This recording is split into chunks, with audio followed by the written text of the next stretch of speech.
Welcome everybody to the final episode of Field Medic Mondays of the year. Today I'm going to be talking about a year in review, talk about some of my favorite books and games and music, and then I'm going to wrap up all the releases that I did this year and let you know what I think I might be doing next year. So I'm going to start with the books that I read and my favorites among them, but before I get to that, I need to run this opening for a show that I conceptualized called Spine Destroyer. A couple of years ago, I wanted to make a book review specific show called Spine Destroyer, and I went as far as making the intro screen and even shooting one episode of it, but it felt like too stressful to try and consistently be reviewing books, so I'm just going to share that intro now, and then I'll just show you the books that I read this year.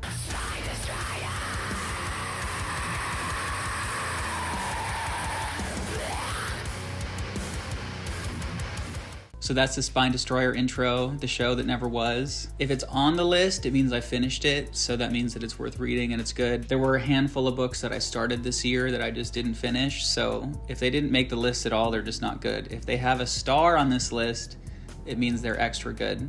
So if you want to pause, you can look for some recommendations for your next read on this list.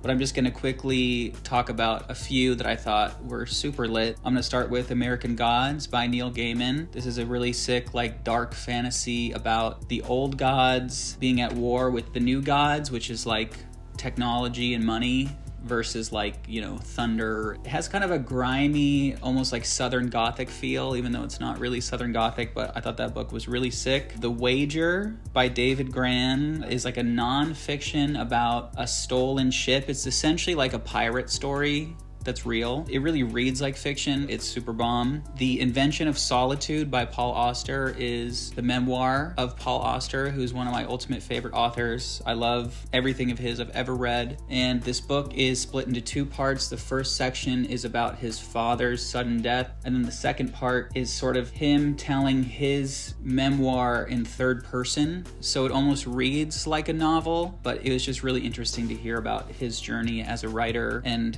how he wound up being the amazing author he is today and all the stuff he had to do, and particularly the third person part. It got 2 stars, as you can see. I love that book. And then there's 2 books here, Lost in Place and Iron and Silk by this author named Mark Salzman, who I'd never heard of. I picked up Lost in Place at some used bookstore when I was on tour with the Mountain Goats, just because I think it was published by Vintage Contemporary, which is a publishing house that I really like. That one is essentially a memoir about this kid growing up in Connecticut who is obsessed with Kung Fu and all the kind of wackiness that ensues of being someone who lives in the suburbs and who is obsessed with Kung Fu. And then Iron and Silk is another memoir, which is kind of like a sequel to Lost in Place if you read them back to back, because Iron and Silk is about him after he graduates college, going to work in China as an English teacher and continuing to study Kung Fu and stuff. So it's written very well. It doesn't really take itself too seriously. Everything else on the list is also great. I hope to read more books than that in the coming year. I'm gonna bring up my 2023 games report. You'll see here, it's not very long. I actually just became a gamer not too long ago. My friend Matt got me addicted to Fortnite at the end of last year, and I just so happened to have bought a PS4 only so I could play the Resident Evil 4 remake, because Resident Evil 4 original was the only video game I'd actually ever beat in its entirety, and I'd beat it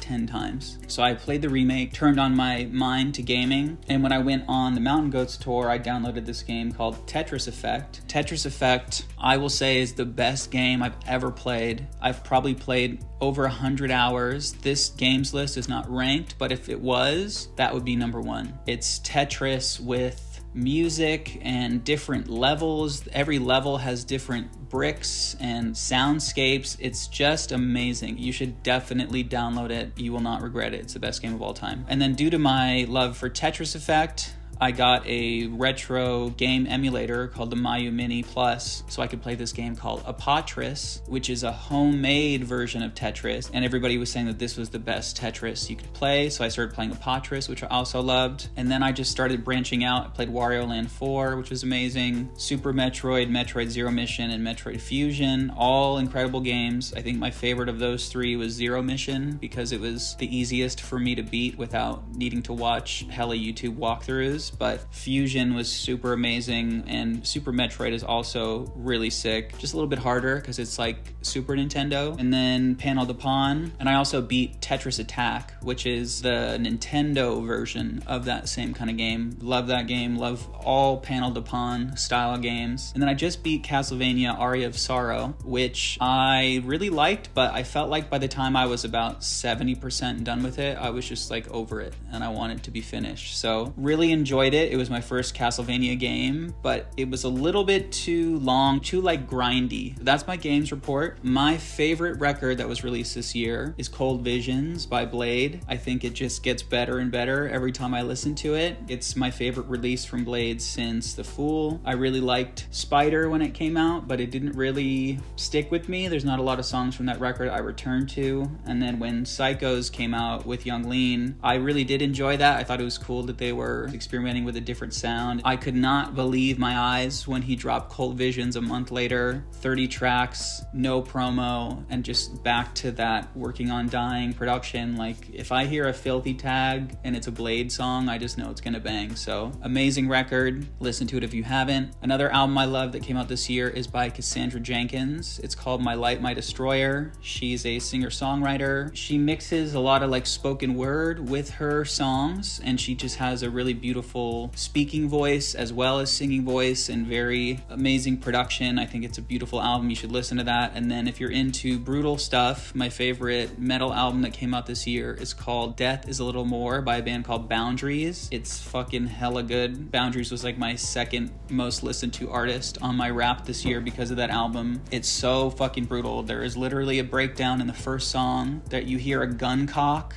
and then he says, I fucking hate you, and then it drops. So if you like brutal shit, Boundaries, Death is a Little More, amazing album. And now the Field Medic and related acts release roundup for this year. If you don't know, I have a secret cloud rap project called Paper Rose Haiku. I put out a record last year called Magic Trick, and a record the year before that, self-titled. And something I was trying to do in the beginning of this year was learn how to make my own beats, because I was just rapping on beats my friends would send me. So one of my goals was to produce and mix and master my own Paper Rose Haiku music. So in June, I put out the Denim Trench Coat mini mixtape, which is 3 songs, all self-produced. Very happy with that. And then in September, we had Dope Girl Chronicles Deluxe, which is kind of cheating as a release roundup because that album already came out, but it did have the new song and the acoustic versions. So that came out. And then later in September, I did a feature on my friend S. Reedy's song Castles as Paper Rose Haiku, which is a really awesome song. S. Reedy is a great rapper and artist who I really admire, and when he hit me up to be on the track, I was like, bro, you already know. He put out an EP after this single called I Think I Feel a Little Different that has this song on it as well. You should definitely listen to it. S. Reedy is next up. Then in October was the Yacht Club Field Medic version of Fool. November was the Odie Lee Field Medic All-Star Breakfast, and then in December, Boundless and True. The theme for this year was Dropocalypse. I think that if I hadn't have put together Boundless and True, I don't know if I could truly call this a Dropocalypse. But when you add those 20 tracks to the mix, I think that it lives up to its name of being a Dropocalypse. And I'll be the first one to tell you the theme for next year is Songmageddon. So next year, there's going to be obviously a Field Medic record is being mixed right now. I am working on more Field Medic music while that's being worked on. Definitely going to be new Paper Rose Haiku music. I have a couple of Death Medic songs that are being mixed or almost being mixed that are going to come out for sure. I have a secret EP from my new wave project called Protection Spell that I just need to finish mixing, so that's going to come out. And I'm definitely trying to beat this number. I think this is like 26 songs. We got to get to like 30. So this year, Dropocalypse, it was successful. Next year, Songmageddon. Let's do it. Another thing I want to try to do next year is make a proper intro for this show, Field Medic Mondays. And I think I'm going to change the music as well. When I made the first episode of this, I just grabbed a random beat that I had made